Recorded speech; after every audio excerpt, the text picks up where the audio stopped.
Neat JEE విద్యార్థులకు శుభవార్త. IIT medical entrance లో ర్యాంకులు సీట్లు సాధించేందుకు Kota digital study material WhatsApp ద్వారా పొందండి. WhatsApp number 9849016661. నమస్కారం, నేను బిఎస్ టాక్ షో హోస్ట్, అలాగే Telangana union of online working journalist president ని.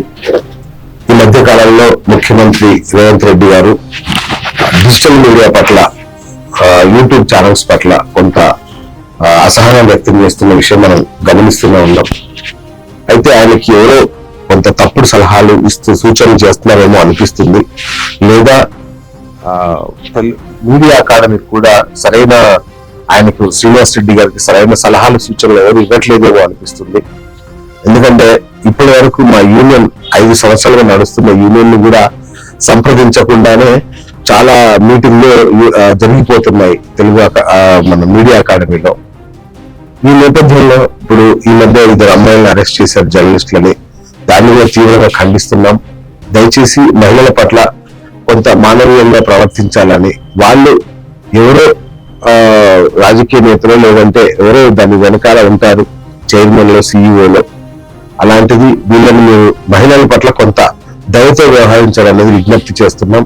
ఈ అరెస్ట్ల విషయంలో కానీ, వాళ్ళ హక్కులను హరించే విషయంలో కానీ కొంత దయతో వ్యవహరించాలని మేము విజ్ఞప్తి చేస్తున్నాం. ఇక జర్నలిస్టులు ఎవరో తేల్చండి అని ముఖ్యమంత్రి గారు పదే అంటున్నారు. ముఖ్యమంత్రి గారు దయచేసి మీరు జర్నలిస్టులు ఎవరో తేల్చే పని మీరు పెట్టుకోకండి.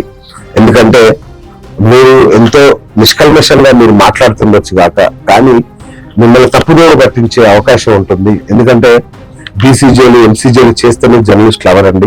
శాటిలైట్ ఛానల్స్ లో కానీ, ఇంతకుముందు ప్రింట్ లో కానీ ఎవరు అర్హతలతో జర్నలిస్టులు దాఖలాలు లేవు.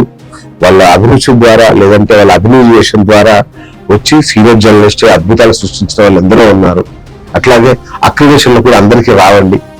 యాజమాన్యాలు 2-3 సంస్థ తరఫున ఇస్తుంది. వాళ్ళే జర్నలిస్టులు అవడం కూడా కరెక్ట్ కాదు. ఇక యూట్యూబ్ లో ఉన్న వాళ్ళు ఎవరు జర్నలిస్ట్ కాదనుకోకండి. వాళ్ళు కూడా చక్కగా గత 10 ఏళ్లుగా పనిచేస్తున్న సీనియర్ జర్నలిస్టులు ఉన్నారు. అట్లాగే మాలాంటి వాళ్ళం ఎలక్ట్రానిక్ మీడియా, ప్రింట్ మీడియా నుంచి వచ్చి ఇప్పుడు డిజిటల్ మీడియాలో ఉన్న వాళ్ళు ఉన్నాం. అక్రిడేషన్ వద్దనుకొని, అంటే ఇంకా మిగతా వాళ్ళకి రిపోర్ట్లకు ఉపయోగపడతాయి అని అక్రిడేషన్ తీసుకోకుండా ఉన్నాం కూడా మేము ఉన్నాము.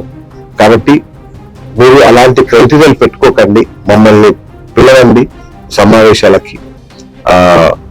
మేము కొన్ని సలహాలు సూచనలు ఇస్తాము. అంటే ఏదైనా న్యూస్ యూట్యూబ్ ఛానల్ కనుక ఎవరైనా పెట్టాలి అనుకుంటే వాళ్ళకి కొంత క్రైటీరియా మేము ఇప్పటికే మా మిత్రులందరూ చెప్పాము. అంటే స్థానిక అథారిటీ దగ్గర నమోదు చేసుకోవడం ఒకటి, రెండవది కంపెనీ ఒకటి.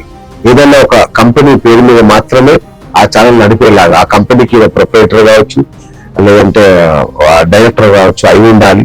అట్లాగే న్యూస్ నడిపే యూట్యూబ్ ఛానల్ యాజమాన్యం సిఇఓ కానీ, చీఫ్ ఎడిటర్ కానీ కనీసం ప్రింట్ ఎలక్ట్రానిక్ మీడియాలో 3 ఏళ్ళు కనీసం పనిచేసిన అనుభవం కానీ, లేదా జర్నలిజంలో చదువుకొని కానీ ఉండాలి అనే ఒక నిబంధన తీసుకురావడం. ఇట్లాంటి కొన్ని నిబంధనలు తీసుకురావడం ద్వారా మనం మీరు అనుకున్న మార్పులు సాధించవచ్చు. దానికి ఎవరో వీళ్ళు జర్నలిస్టులను తేల్చాల్సిన అవసరం లేదు సీఎం గారు. అట్లాగే డిజిటల్ మీడియా ప్రెస్ కాన్ఫరెన్స్ లను ఆహ్వానించండి కేటగిరీ వైజ్ గా. అంటే మీరు యూట్యూబ్ లో ఎవరిని గుర్తించకపోవడం వల్ల, అసలు యూట్యూబ్ ఛానల్స్ లో గుర్తించకపోవడం వల్ల, వాళ్ళు ప్రెస్ మీట్ లకు పిలవకపోవడం వల్ల, వాళ్ళు ప్రధాన స్రవంతిలో మీరు భాగస్వామ్యం చేయకపోవడం వల్ల వాళ్ళు మమ్మల్ని ఎవరు గుర్తించట్లేదు, మేము ఎవరికి సంబంధం లేదు అన్నట్టుగా ఉండే పరిస్థితి ఉంది. కాబట్టి ఫస్ట్ మీరు డిజిటల్ ప్రెస్ మీట్లను ఆహ్వానించండి. డిజిటల్ మీడియాలో మీరు క్రైటీరియా నిర్ణయించుకోండి. అది 1 మిలియన్ ప్లస్ సబ్స్క్రైబర్సా, 500+ సబ్స్క్రైబర్సా, ఇట్లా ఒక నిర్ణయించి అలాంటి వాళ్ళకి మాత్రమే ప్రెస్ మీట్లకి అర్హత ఉండేలాగానో మరి మీకు నచ్చిన ఫ్రేమ్ వర్క్ చేయండి. అలా డిజిటల్ ప్రెస్ మీట్లను పిలిస్తే వాళ్ళు వస్తారు, మీతో ఇంటరాక్ట్ అవుతారు. అప్పుడు మంచి చెడు వాళ్ళ ముఖాముఖి తెలుస్తుంది. కాబట్టి ఇట్లాంటి తప్పులు జరగకుండా ఉండే అవకాశం ఉంది. ఇక ముఖ్యంగా సీఎం గారు రాజకీయ ప్రేరేపితమైన యూట్యూబ్ ఛానల్స్ ద్వారా జరిగే ప్రచారం వేరు. ఆ 2 అమ్మాయిల నేపథ్యం అవన్నీ కూడా మీకు తెలుసు కూడా, మీరు ఇట్లా చెప్తున్నారు. సరే, మీరు ఆ విషయాన్ని ఎలా డీల్ చేస్తారనేది మేము గమనిస్తున్నాం.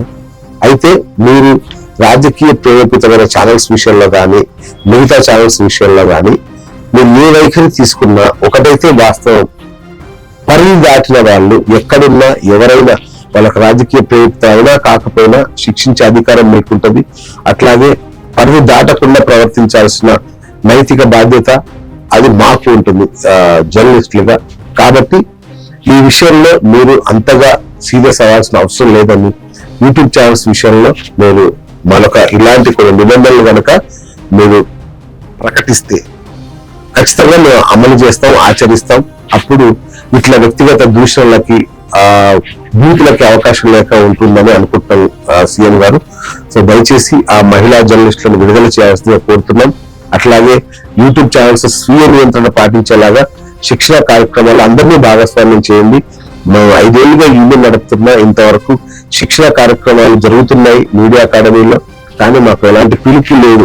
అంటే దాదాపు 100కు పైగా YouTube channels, main stream YouTube channels ఉన్న యూనియన్ పిలవకుండా కొందరు వాళ్ళ స్వార్థం కోసం వాళ్ళ నాయకత్వం వాటి కోసం శ్రీనివాస్ రెడ్డి గారికి తెలియకుండా చేస్తున్నారేమో అనేది మాకు ఒక డౌట్. మేము చెప్పినా కూడా మిమ్మల్ని ఆహ్వానించట్లేదంటే దీని వెనుక ఏదో జరుగుతుందని మేము అనుకుంటున్నాం. సో దయచేసి ఈ యొక్క విషయాన్ని మీరు పరిగణలోకి తీసుకుంటారని భావిస్తున్నాం. థ్యాంక్ యూ సీఎం గారు.